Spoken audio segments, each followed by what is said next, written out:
Head on Fire is a Patreon-supported podcast. Supporters of the show get early access to ad-free episodes, a private Discord server, archives, and more. All benefits are offered on a sliding scale, so no matter your level of donation, you never miss out.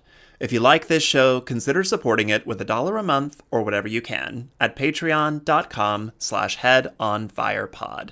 Thanks, and enjoy the show. When you think about what the ocean sounds like, what does your brain conjure up? Maybe the gentle ebbing and flowing of tides. Maybe you think about marine life, perhaps the songs of whales or that clicking sound dolphins make. But what about the snapping of air bubbles created by thousands of shrimp in tide pools? What about the ambient noise of both the shallow and deep parts of the ocean? Have you ever considered those? And more importantly, have you ever considered that what the ocean sounds like can have an impact on everything from conservation to energy to video games? Dr. Heather Spence is the living embodiment of every 90s kid's dream of growing up to become a marine biologist. But unlike most 90s kids, she didn't get there by dreaming of swimming with dolphins. She got there through sound.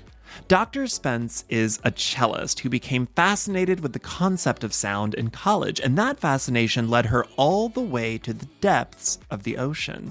Now her research is in a curious field called Marine Bioacoustics, and her work is used both by the Department of Energy and video game developers. And lately she's even studying whether the ocean has a memory and how we can access it. We sat down for a conversation spanning the blue depths that make up the majority of our planet's surface. Here's Dr. Spence. Heather Spence, welcome to Head on Fire. Thank you so much for being here. Very glad to be here. Oh my gosh, I am so excited to speak with you because you are living every 90s kid's dream. I don't know where this came from, but I feel like at some point in the mid 90s, somehow every kid everywhere decided that their single dream in life was to be a marine biologist. I don't know where that came from. Maybe you do. But you went on to become one. Yeah. I mean, it is possible. We're not like a mythical beast. It actually is doable, despite what your guidance counselor will tell you. How did you get into that field? Where did that dream come from? Tell people what it is that you do. Well, obviously, to become a marine biologist, the very obvious and direct path that I took was to become a musician, because that's what you do. Sure. But yeah. So yeah, it actually was sound and music that got me into marine biology. So I was fascinated by sound and music, and I just wanted to understand, how does sound work? Why does music make me feel a certain way and other music makes me feel a different way? And I was, trying to sort all of that out and, learn to play instruments and all of that good stuff. And then it's well, what am I going to do in college? And so, obviously I was going to do music, right? So I went to college on a music scholarship, but the music scholarship did not require me to major in music. And so I was able to explore the scientific side of sound.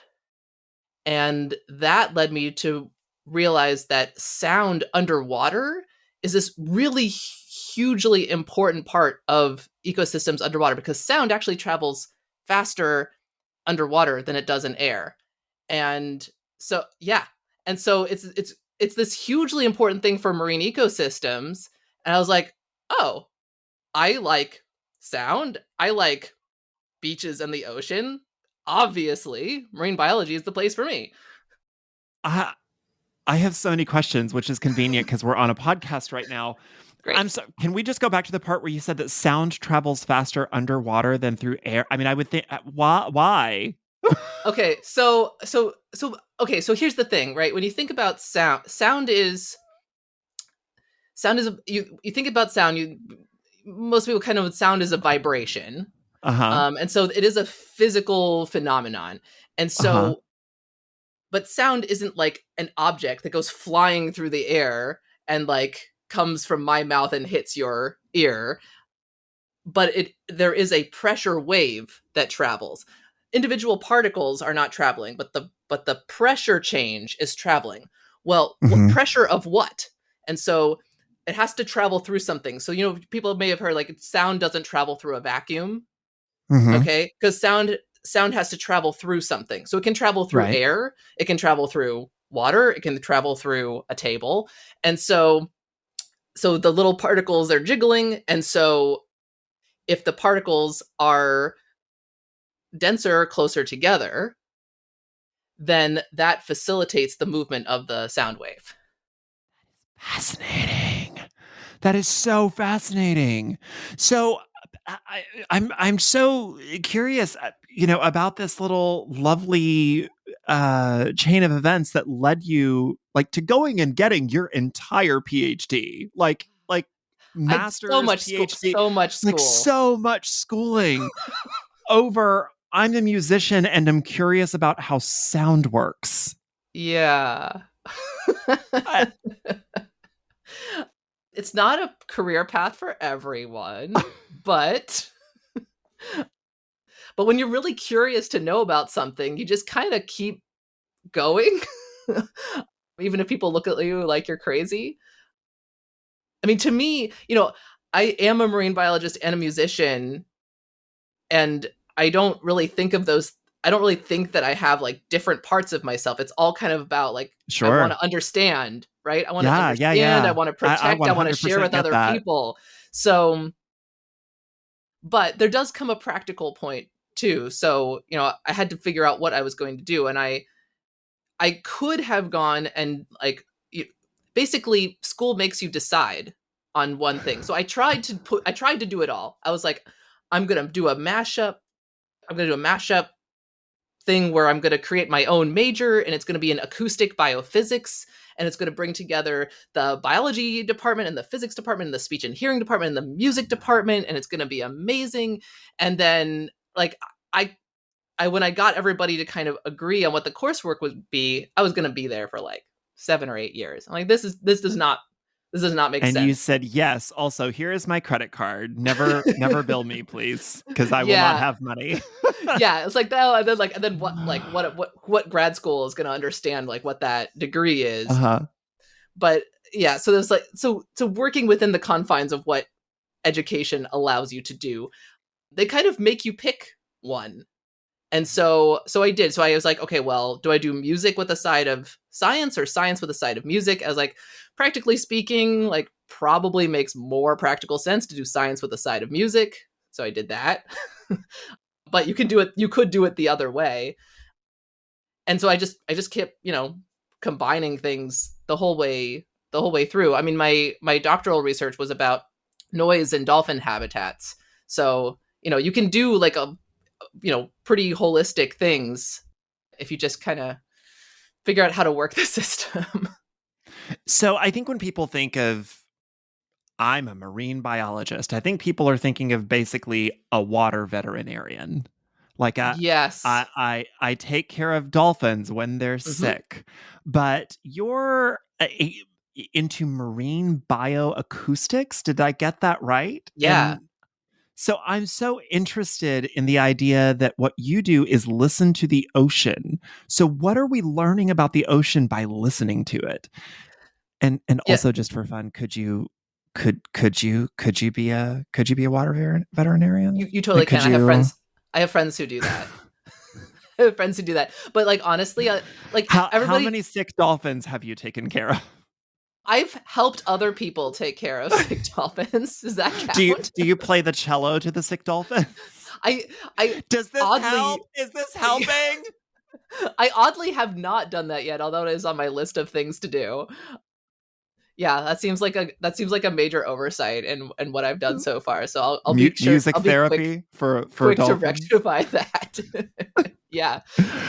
I mean that is okay. So there's a lot of different things you can do in marine biology, which I think people may not realize. And I think it's not a very well understood field, because you take something like, okay, you want to be a doctor, right? Well, the path to becoming a doctor. You Mhm. go to school for a really long time and you study like people and health, and you do your residency and you do these things, and then you become a doctor. Okay, we want to be a lawyer. Like you do your thing, you're like pre-law, you know, you do law school and then you take some tests and you're a lawyer. Marine biologist does not work that way. Most, like, I would say almost all of the marine biologists that I know or know about do not have the job title marine biologist. And that's something I think a lot of people just don't even think about, because when people are telling, people might want to be a marine biologist, they get some mentorship, they're like, hey, I want to be a marine biologist. Well, the most common feedback I hear on that is like, well, it's a very competitive field. Are you sure you want to do that, honey? Why don't you go do something a little more practical, what like finance? What you're really saying is, there's no money here. Yeah. Turn back. There is no money here. That's the other thing, right? They're like, it's competitive, it's really hard work, and you're going to hate it. It's not all fun and dolphins. I have a very dear friend who is absolutely going to listen to this episode. She does what you do, but for rocks. She's a geologist and geophysicist and does a lot of like listening to volcanoes. I think, listen, Kathleen, if you're listening, I'm sorry if I'm misrepresenting what it is that you do, but it's very complicated and it involves a lot of math I don't understand. But it's so interesting because when she talks about the field, it's like, oh, it's incredibly expensive to get into. And you're going to make absolutely nothing. And there's going to be, 7,000 people competing for one spot, and you have to pay to publish, and it's hell, but also I love it and I wouldn't do anything else. Yeah. I think that's maybe welcome to like science academia. Yeah. Yeah. Yeah. Well, okay. I mean, on that, like slightly, we could go in a whole thing here about paying to publish and science and okay, but putting that on hold. Yeah, so I'm curious, like, what is it that we're learning about the ocean by listening to it? Yes. So as noted, right? So sound is really important to marine ecosystems. Well, if sound's really important to marine ecosystems, let's think about terrestrial ecosystems, right? Sound's already really important to terrestrial ecosystems. So think about all of the things that we can understand about the world around us just by listening to it. Think about different times of day and how they sound really different. And so probably if I played you a sound from your neighborhood from the morning or from like midnight or like afternoon or dusk, you'd probably be able to tell like what time of day it was just by listening to it. I never thought about, I mean, probably, but I never thought about the idea that I could know what time it is by listening to it. Bird song, like the crickets, sure, that's incredible. Owls, whatever you got at night, right? Yeah. I live in the middle of a bunch of cornfields. If I hear owls, I'm gonna hear you're like a little concerned. Yes, maybe. Yeah, but also something somewhere is about to die. Okay, so the next thing may not be totally relevant for cornfields, but also you could, traffic patterns, right? So the noises of if humans I hear traffic, doing I know I'm on my way to work. Yeah, right. So you got your like daily like activities of the humans, which might be different on a weekday than a weekend. Sure. Right? And so you might hear people like if you hear people like yelling at each other, you might want to run. Be a little careful about what's going on over there. Yeah, if you hear gunshots, like really like get down. If you hear if you walk, let's say you're even walking down a hallway and maybe there's an open door and you walk past a room, you could tell like, is that, are there like happy sounds going on there? Like people cool, like chilling out? Is it like some classroom? Is it, clinking and clattering and chatter of like people having lunch? There's a lot of things that we can tell from hearing that we aren't really necessarily focused on, but we really get a lot of information that way. And I will point out that when we go to sleep, we close our eyes, but our ears are still open, right? So sound cues are pretty important to us. Take that underwater, you get all of that information, and yet you have a lot of creatures where sound is a more central way that they're finding out about the world than they are getting from vision. And that makes sense because underwater, like visibility can be not that great, but sound works pretty well. That actually brings to mind, and I know this is a bit morbid, but that brings to mind that the billionaire submersible. Oh yeah. The pay to dive submersible that sound played a big role in that, finding the wreckage of that. Yeah, it's sound is, I mean, sound is a big part of our national security, right? I mean, think about the Navy and their interest in sound. Actually, it was really interesting to me. So the first thing that really got me to realize that marine biology is where it's at was discovering this creature called the snapping shrimp. It's super cute. This little guy is the size of your pinky finger, and they have a big claw and a little claw. And the big claw, they snap shut and it creates a vacuum bubble in the liquid. And when it pops, it makes this big popping sound. I know, it's a little shrimp, very, very advanced. And so collectively, these shrimp all together in shallow waters worldwide, they make some of the loudest sounds underwater. It's little tiny shrimp. Really? Yeah. And the Navy's been interested in it because this loud sound of snapping shrimp snapping can actually mask the sounds of submarines.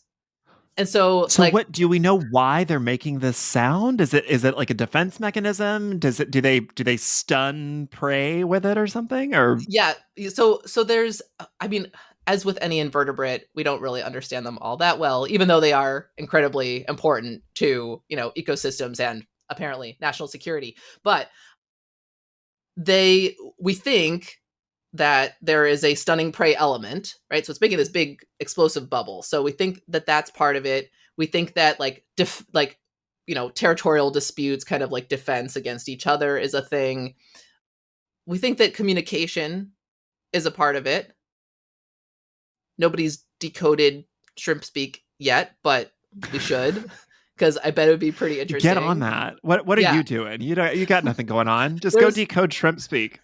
I actually started trying to do that, but it was but it's actually too complicated. I mean, she's got her notebook.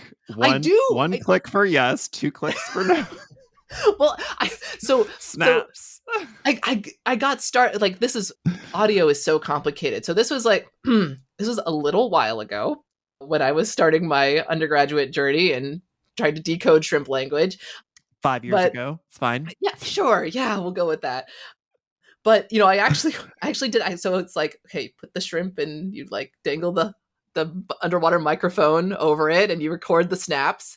But the problem I found, and I didn't, I was doing an undergraduate research project, not, an entire PhD thesis, was that there was a lot of individual variation in the snaps. Because I was hoping to find at least maybe there's some differences in the way one species snaps or another species snaps, mm-hmm. right? That would be a good place to start. Yeah, there was so much. The snaps were all really different from each other. So I was like, okay, well, guess so they're almost like a person's voice, like they're unique to the shrimp? Probably, but each snap was different. Fascinating. Yeah, it is. So, yeah. Just think about what we don't know that's going on. So that's actually what I wanted to ask you, because it's often said that we know more about the stars above us than the ocean below us. And I was wondering, one, is that true? And in your opinion, because so much of your work it involves conservation, should that continue to be true? So, yeah, thanks for that. He's like fund more ocean research. My donation button is open. Yeah. So, I mean, one thing I will say is we don't know what we don't know.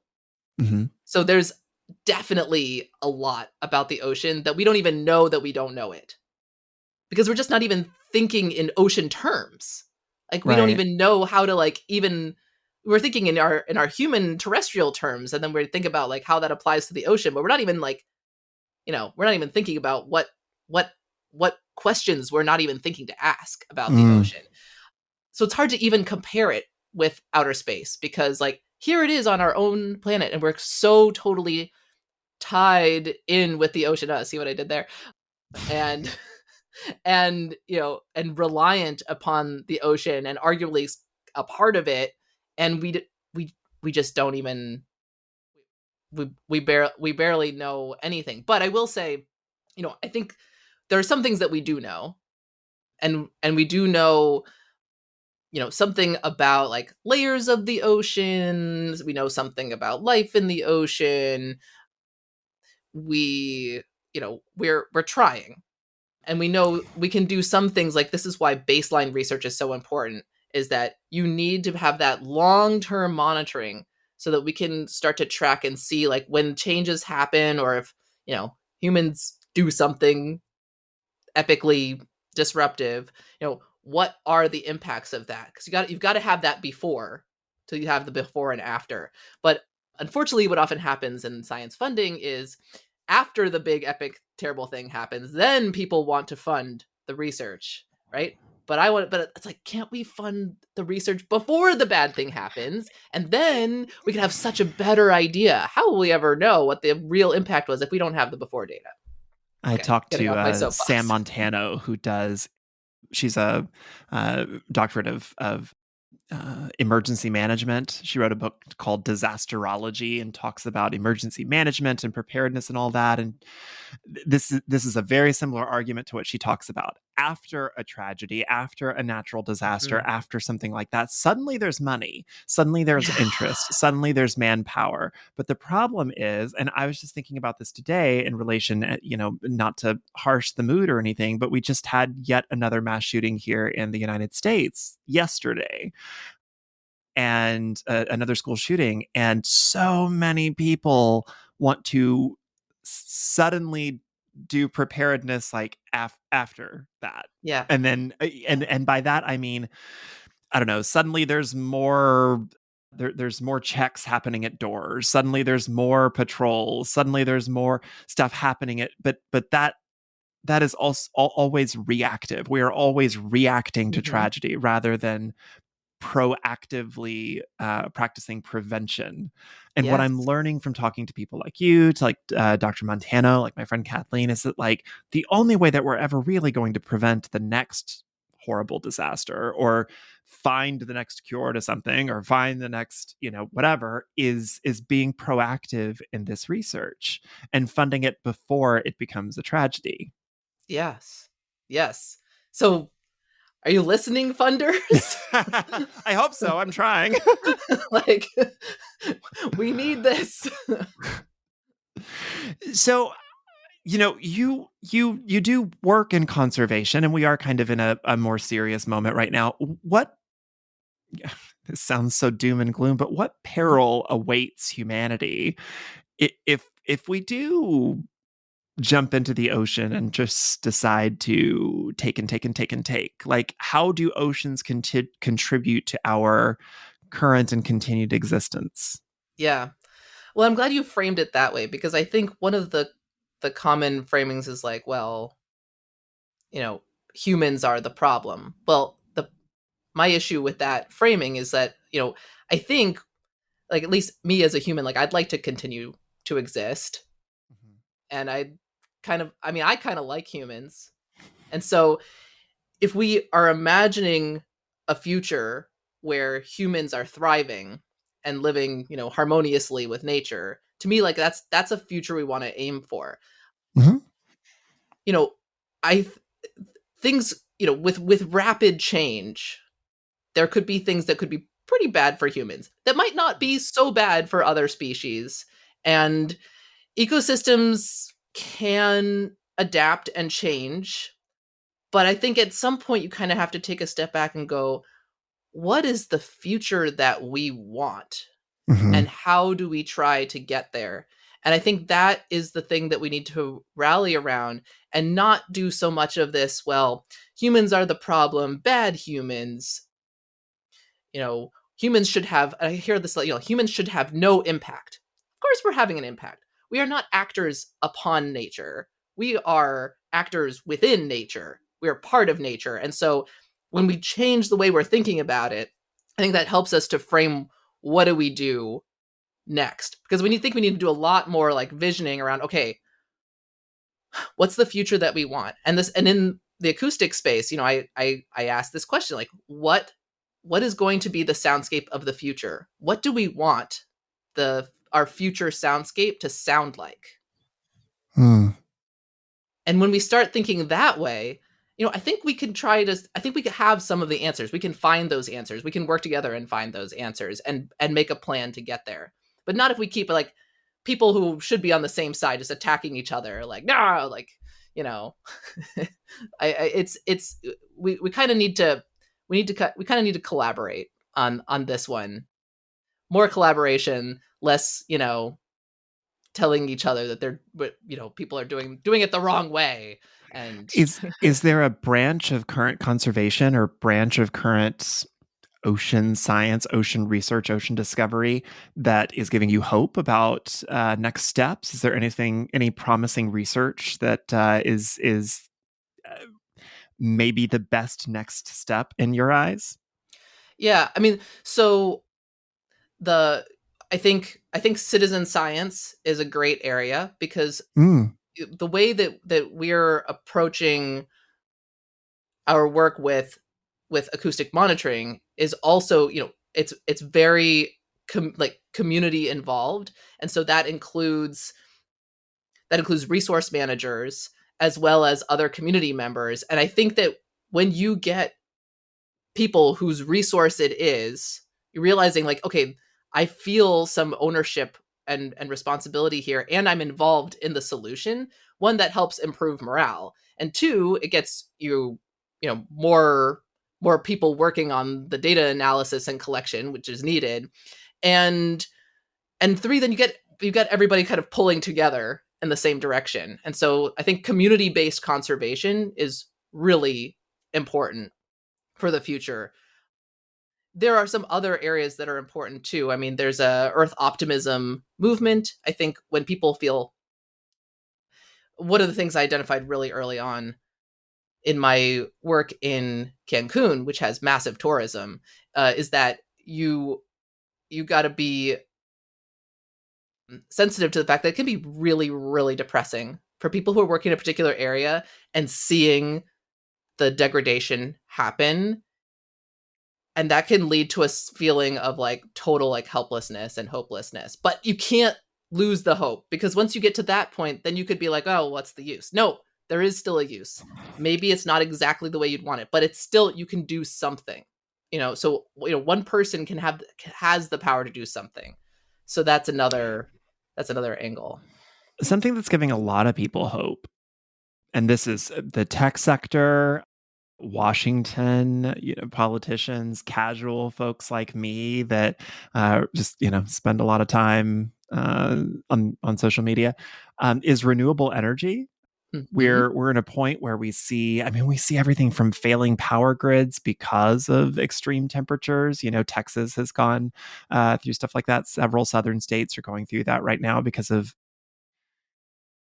extreme heat is causing a toll on the power grid. But in the winter, the same thing happens up here in, in Chicagoland, and the power grid isn't great either. But we're also seeing that in transportation and all sorts of new ways. So let's talk renewable energy. Mm-hmm. What is it? What is the work that you do in the renewable energy field? How is ocean science contributing to that? Yeah. So just to give context, I participate in a really wonderful program. It's the AAAS, that's American Association for the Advancement of Science, AAAS Science and Technology Policy Fellowship. And so Well, that's this not a is mouthful or anything. yeah, right. Yeah. But this fellowship places PhD scientists in federal government. And so coming into there, I mean, I into that program, I wasn't sure where I was gonna land, in terms of what agency. And I hadn't really imagined that it was going to be the Department of Energy. And because, when you think about the federal government, obviously when you think ocean, the first thing you think of is the Department of Energy. Not really. But Mm-hmm. actually there's some really fascinating work going on in the ocean space at the Department of Energy. So I work with the Water Power Technologies office, and this office is super cool. It has two main parts to it: hydropower and marine energy. And marine energy includes energy from waves, tides, currents, and gradients, like thermal gradients and and salinity gradients. And so when you think about the ocean is constantly moving. right? And like, what if we could harness that for energy needs? There's so much potential there. So yeah, so it's a pretty exciting space to be in because there's a lot of innovation happening in that space because it's pretty early stage, and so there's amazing innovations happening with what we could do with power from the ocean. Is there any current implementation of that anywhere? Yeah, so there are there's plenty of demonstration projects.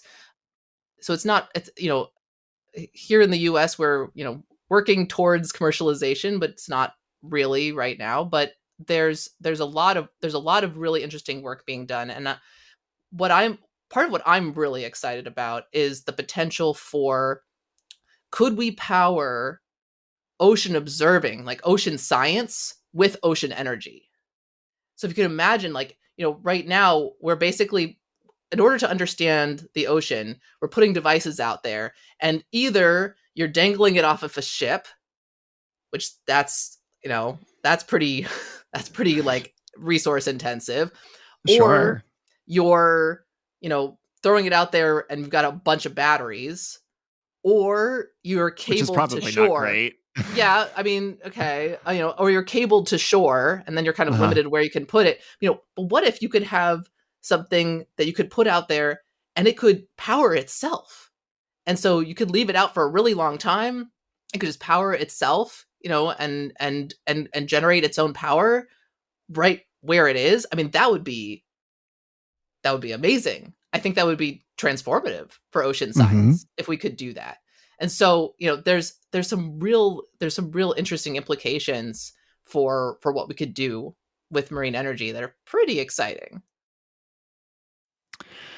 I was really intrigued because something else you're involved. My gosh, you wear a million hats, but one of them is a Yeah. subject that I am really tied to the idea more in an artistic fashion. And actually, when I first saw this website of yours, it immediately reminded me of a poem. But the Ocean Memory Project. Mhm. Yeah. One, does the ocean have a memory? And two, how do we find out what it is? And what does it Great. know? Yes, great questions. So, one, does ocean have a memory? So, at Ocean Memory Project, we think yes. And Fascinating and scary. yes. Yeah. It really, by mashing together these concepts of ocean, the concept of ocean, the concept of memory, it's so thought provoking, and I love the discussions that it generates and the questions that it generates. It's just a different lens to take on, like, what's going on with ourselves and the ocean. What I would say about the Ocean Memory Project is that I wouldn't say that there's one definitive definition of what ocean memory is. And Hmm. that is because, I kind of like that, each person who encounters this idea of ocean memory has a different take on it. Almost everyone is like, oh, yeah, ocean memory, that makes complete sense. And I know what that is. And it's this thing. And it might be totally different from what the next person thinks. And so, really, Ocean Memory Project is about a community of people from a whole wide variety of disciplines and, ways of thinking about things coming together and asking new questions. And it's kind of, okay, maybe scary. I would say like humbling, maybe, awe-inspiring, because one thing that we do with ocean memory that might make some scientists squirm a little bit, but we're okay with it in Ocean Memory Project, is that the idea that, okay, where are the memories held? Okay, and you might think that they're held. I mean, it's okay, but think about them held in organisms. All right, you might think about them held across generations in organisms or in populations. But what if there were memory in a parcel of water? Yeah, it starts to bring up, and then you have to kind of change the way you're even thinking about what memory is and what water is and what the ocean is, and it just, yeah. But what does that mean to have memory in a parcel of water? Like, is it a So moment in time somehow captured in a single draw? Like, what does that mean? I we love that from an artist's mind, yeah, but from a science perspective, I'm like, from okay, but what is the memory? Like, is it because in human mind, in human memory is something like an active imagination. We don't actually is now correct me if I'm wrong, you're the actual PhD here from but from talking to other experts and doing my own research into things, we don't actually remember things like what people think we do, where we look at Mhm. something and it just gets filed away into some little space in our memory bank somewhere. We don't actually like hear something and file it away in some little section of our memory bank somewhere. When we recall things, it is the part of our brain that daydreams. It's the part of our brain that makes things up. It's an active imagination. And Yes. somehow we are reimagining our past because we don't actually we don't file things away like a computer does and able to have perfect recall, which is why and I know some of this from undergrad whenever I was getting my criminal justice degree, because when you're talking about like witness statements and Mhm. why those are imperfect and the fallibility of memory once we get into the period of time after the event occurred and the more and more fallible that memory is, even if there are a large number of people that were present and all claim to agree to the same number of events, that agreement separates out and then can kind of coalesce if people talk to each other. But anyways, so but all of that is a story that we're telling ourselves, and we Mhm. retell the story to ourselves, which is why Mhm. we for one of the many reasons why we forget some things, because we stop telling that story to ourselves. So Mhm. all of that said, I'm not the expert here. What does it mean for a parcel of water to have a memory? Because a parcel of water doesn't have an imagination. It- Yeah. Yeah, well, I think you've gotten to the heart of the matter exactly with the brain of the matter exactly. Anyway, sure. with the with the recall aspect. And so, it's like, okay, well, what's the difference between memory and say history, right? And so as you say, Yes. like, right, okay, and so yeah, we aren't just taking a complete recording capture of what's happening, storing it away, and then we can bring it up and re-experience it all over again, right? Like we're taking certain parts, and then when we recall it, right, there's something to be recalled, but it may be slightly different. And Mhm. so if you wanted to take a scientific angle on the parcel of water thing, all right, and I don't want to say I speak for all of the scientific angles, but like one might be a parcel of water, right, may have experienced different environmental conditions, right? And so then that raises the question, is there anything about those environmental conditions that it experienced that could be recalled, right? So past conditions, could those conditions be recalled and reassessed now that it experienced before? It could be mid-ocean stuff like temperature, salinity. It could be changes in depth. And so you could think about, like, if you want to take it very literally, you could think about the composition of that particle of water. If that parcel of water traveled through some area, right, that had traces of certain minerals, or maybe an animal passed through and there's some eDNA or whatever, right? It might have, a memory of that whale or the conditions of that previous place, even in a new place. That is fascinating. So what do we do with that? Or I guess I'm always thinking, I mean, I guess that's the effed up thing about our brains and the way that we're programmed, right? You know a thing exists, or you start realizing that a thing might exist, and immediately you start thinking of implementation. Oh, well, what do we do with this knowledge? I don't know. You just Mhm. know it. But like what I guess maybe the better question is like, what is the purpose of what are we hoping to get out of the research? I think that the purpose of one purpose of Ocean Memory Project and framing, the discussion this way, I think, is to identify the questions that are critical to our understanding of ourselves and the environment that aren't being asked or explored currently. And so to me, that's the exciting part. It's like, what new questions should we be asking? And then importantly, making sure that there's a wide range of perspectives involved in exploring that question. And so this is where I think we kind of know that the intersections of disciplines is where a lot of innovation can happen. And I think this, at the intersection of the concepts of ocean and memory, and at the intersections of the different types of people who are coming together to explore that, I think that's an area that's like very rich and like ready to make some real get some real new insight. And so that's what I think. It's like, how do we get a whole new perspective on things? Well, we need to explore those intersections. The intersections, I think, are really where we're going to find surprising discoveries that we didn't even know we were looking for. And so that's why it's hard to say, like, okay, we're not setting out to find one particular thing.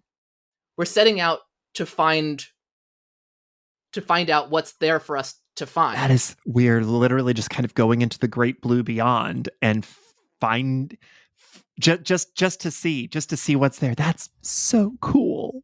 That is so cool. You're so cool. Okay, so far in this conversation, can I have that in writing? Yes. I will tell 600,000 people that.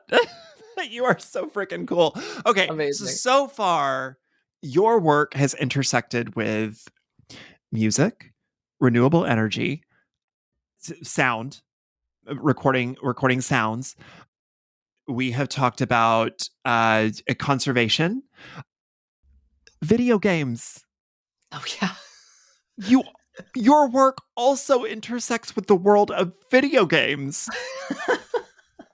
Humst. How do you have the time, Heather Spence? How do you have the time? But two, what do you, is it, are you just like providing sounds for a video game? Like what is the work with the video games? I'm so confused.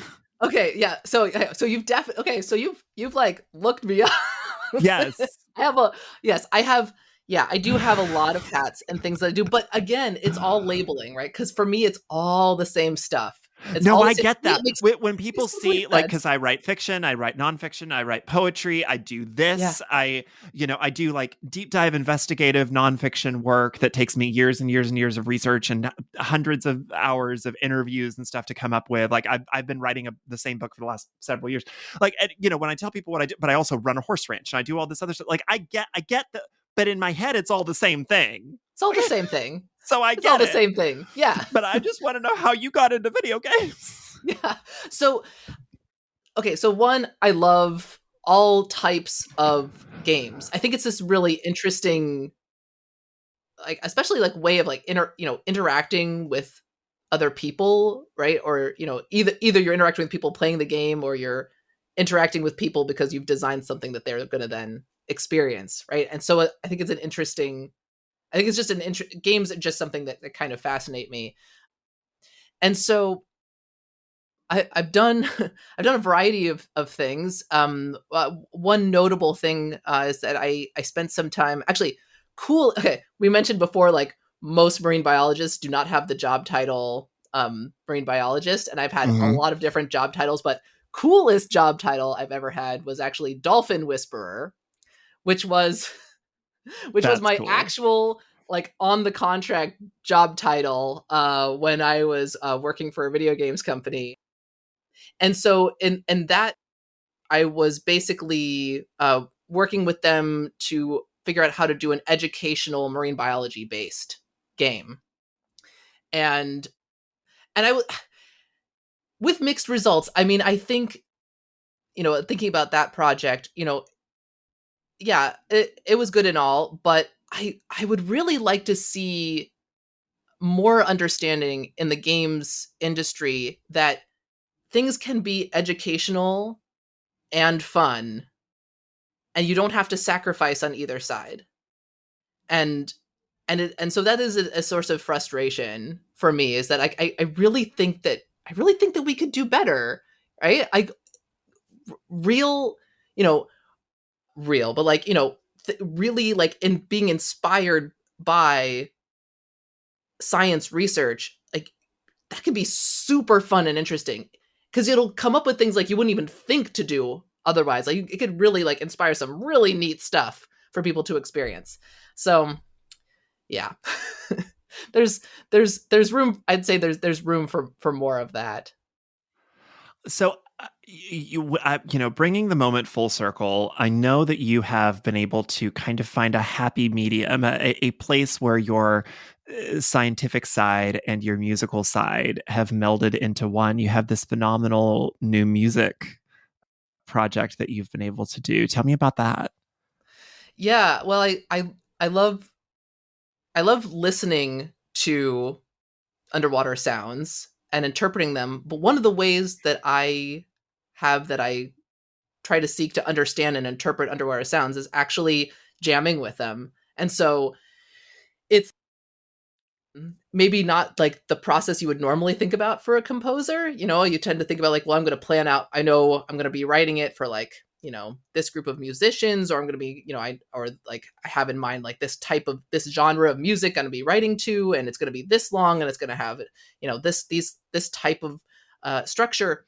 But I really try to listen to, you know, for me it's more of a process like a group improvisation. So I'm really listening to what's happening with the sounds, and then I'm responding emotionally to those sounds, and kind of, you know, I feel like it's kind of a more of a improvisational duet.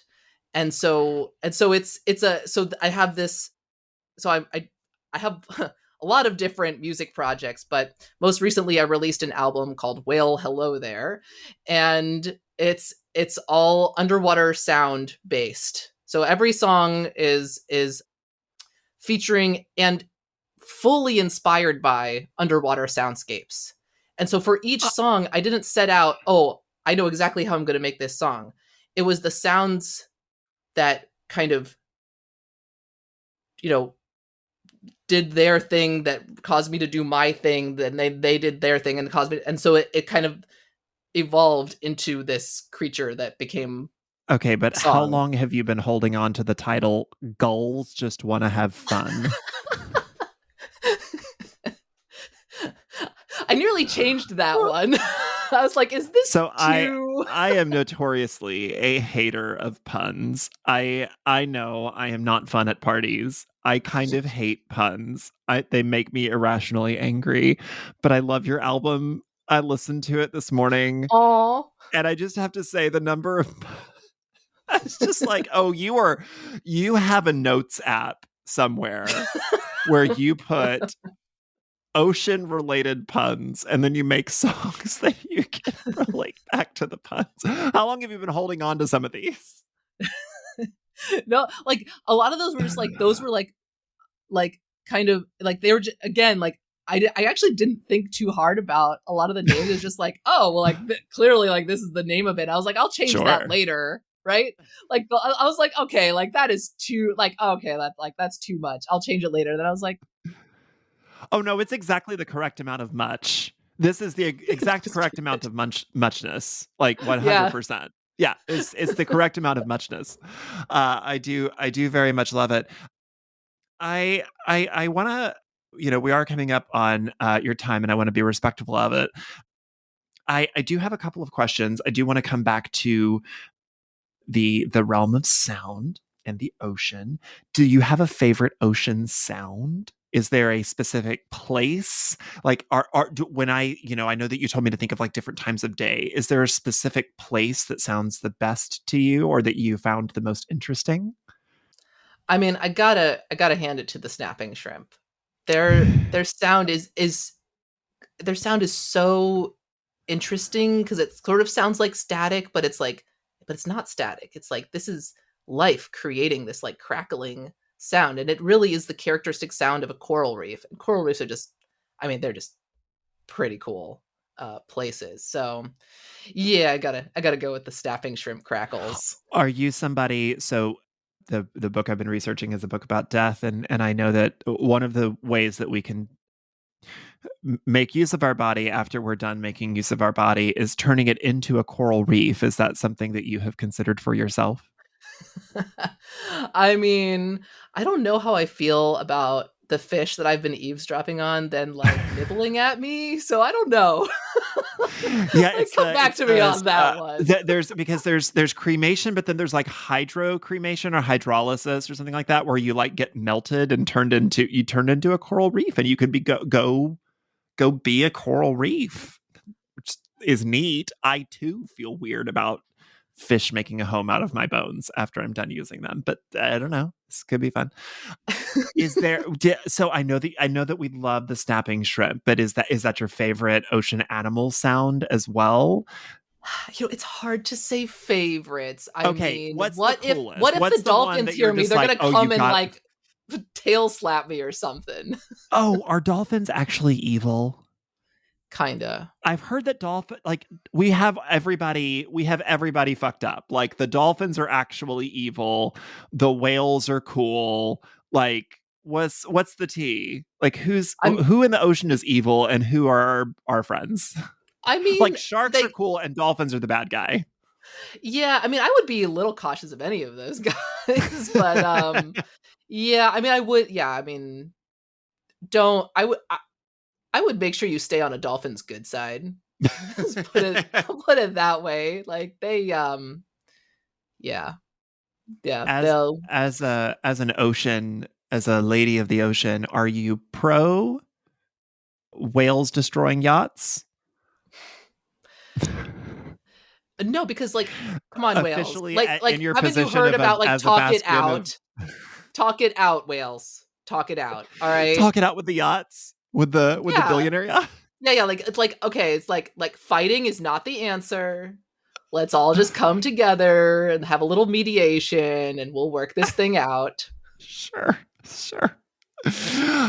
Okay, so we've seen loads of movies featuring supposed marine biologists. We've seen The Meg, we've seen Flipper, I've seen The Shape of Water. There's all points in between. There's horror movies, there's action movies, there's disaster movies, there's all sorts of stuff. Is there a movie out there that gets the job more or less right? So I did recently watch Avatar: The Way of Water, and I wouldn't say that it gets it right per se, because there were things in there I'm like, oh come on, that was a missed opportunity. But it was interesting when you think about the interconnectedness of ecosystems, and there are some elements in there that I think raise things for people that they may not have really been thinking about. That said, even ones where it's like, oh come on guys, like I do get emails from people being like, I saw this documentary and it says mermaids exist, but my friends won't believe me. Will you please, I remember how not only did it was the Discovery Channel documentary. Not only did that come out, but then the U.S., like the federal government, had to issue a very real like statement saying, we are not keeping mermaids in tanks. That was fake. That was not real. The Discovery Channel just did a movie. Yeah. The thing about that is, okay, so it's easy to bash some of these things, but you could also see it as an opportunity, right? So like, if somebody gets interested in the ocean because they think mermaids might exist, right? I would very much caution people from just telling people like, you're stupid for having believed this documentary, right? It's like, instead, could we redirect? We could be like, that's really cool that you are excited about the idea of mermaids. Like, we do not have any evidence to support the idea of mermaids. However, there are some creatures in the ocean that are kind of like mermaids that you might find fascinating.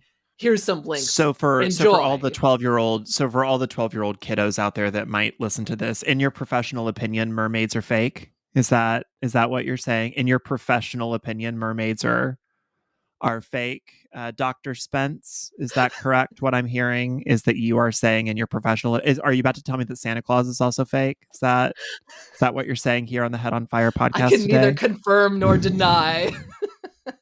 But I would also say Google manatees. I do love, and I'm sure that the internet is just creating fake lore at this point, but I do love this kind of idea that like, okay, if you combine the fact that for many, many, many thousands of years, we had terrible eyesight and no way to fix that. And and combine that with stuff like manatees and seals. And the fact that maybe as people were on boats and seeing things in the distance, maybe you got the idea for mermaids.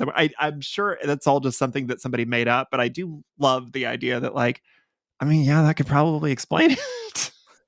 I mean, but you could also think too, like, we as humans, like, we're so much of us is actually water, right? Yeah. And also there's really interesting relationships that humans have with the water and really cool things that we can do in the water. So it's like there are Like what? things. What can we do in the water? Well, I mean, there are people who could swim quite well. I mean, it's not like we can't go into the Oh, that's ocean. true. We've also created technology to allow us to spend a lot of time underwater, See, which and is here I thought you were pretty about to tell me cool. about a secret sect of humans that are secretly water benders. I'm a little Oh, disappointed I that there are. didn't. Shouldn't have let that slip. The real mermaids were the people the friends we made along the way. Because we're 70% water. You know, something you said at the very beginning of this conversation about how sound travels faster through water immediately made me think of all of these sound-based superheroes and supervillains out there. People like Yeah. Black Canary and Banshee and Elliot Page in the Umbrella Academy. Just all of the sound-based. Would they just be absolutely terrifying underwater? If like, so it depends on like how adaptable your like sound-based skill is. So Sure. like, okay, if you take a human and you go underwater, I think one of the things that makes people act like the sound is that the ocean isn't full of sound is because when we humans go underwater, our hearing changes. And so we actually experience hearing underwater as kind of quiet. Uh-huh. That doesn't mean that it actually is quiet down there. It's because of the way that we hear. And also you'd have to be able to receive signals, sound signals more quickly. And so it's like if you could adapt to the different way that sound travels in water, like great. But no, but I'm just thinking about those like superheroes like Banshee or Black Canary that just like open their mouth and like the concussive force comes out, like just those waves of concussive force.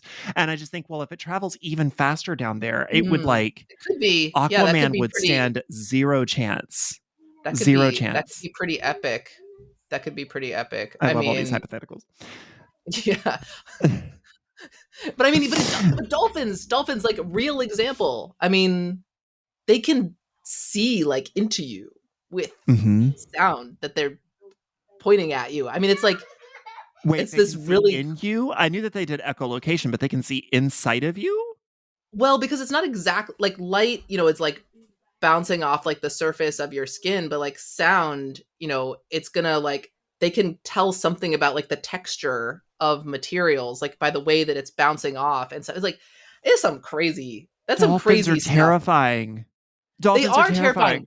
This is why I'm like, reality is like so strange and crazy and amazing. Like, we can just, if people are like wondering about stuff, like tell them all the stuff that we know about that we already know is Like so from everything that I know mind-blowing. about like the big famous animals from the ocean, like sharks are puppies and dolphins are serial killers. that's that's not entirely wrong. Like Jaws really messed us up about our idea of Oh sharks yeah. because they are It's not. no, Yeah. sharks are pretty cool. Oh my gosh, whale sharks. I mean, if Yes. anybody needs to like check out like a super amazing cool shark that you want to be buddies with, like whale shark is the one. They're so amazing. They are kind of scary because they're really big, but way cool. I mean, they're like a big polka dotted giant fish. I mean, Well, Dr. Heather Spence, this hour has absolutely swum by. It's nice. absolutely, it's rushed by in a wave of excitement. You wear so many hats. I know that we had so many topics to get through, and you just thank you so much for going through all of them with me. I really appreciate your time and your expertise. If people would like to find out more about you, your music, your various projects online, where can they do that? So I have a website, heatherspence.net. And so there's links from there. You can find my music on all major streaming platforms, Spotify, YouTube, etc. You can also, if you want to find out more specifically about the ocean sound research on coral reefs, you can check out oceanworldofsound.com. Well, Dr. Heather Spence, thank you so much for being here. I really appreciate your time. Thank you. This is fun. And that is going to do it here for this episode of Head on Fire. My thanks to my guest, Dr. Heather Spence. If you like this show and you want to support it, there are a number of ways to help. Consider sharing it with your friends on social media. You could also like or rate the show 5 stars on Apple Podcasts, Spotify, and while you're there, consider leaving a review. Reviews help recommend the show to other listeners just like you. If you hate the ads at the beginning and end of each episode, consider joining my Patreon on a monthly basis. Patrons receive additional audio and video content, as well as archived episodes, a private Discord server, and fun little goodies along the way. Sign up at patreon.com/headonfirepod. And I will just say, please remember that with my Patreon, whether you can give $1 a month or $50 a month, everybody has access to all of the same awards, just because I understand that times are tough, and I don't really feel like limiting anything behind a paywall. I want people to feel free to give what they can give. Now, you might be asking yourself, hey, this doesn't sound like your normal end of show closing credits music. That's because this is one of Dr. Spence's songs from her album Whale Hello There. This is track 4. Gulls Just Want to Have Fun. And I'm going to close out the show by letting you all listen to the rest of the song. Please go get Dr. Spence's album, Whale Hello There, anywhere fine music is sold online. Thanks so much for tuning in. Thanks so much for downloading the show. And please remember to never stop seeking illumination like a man with his head on fire seeks water. Be well.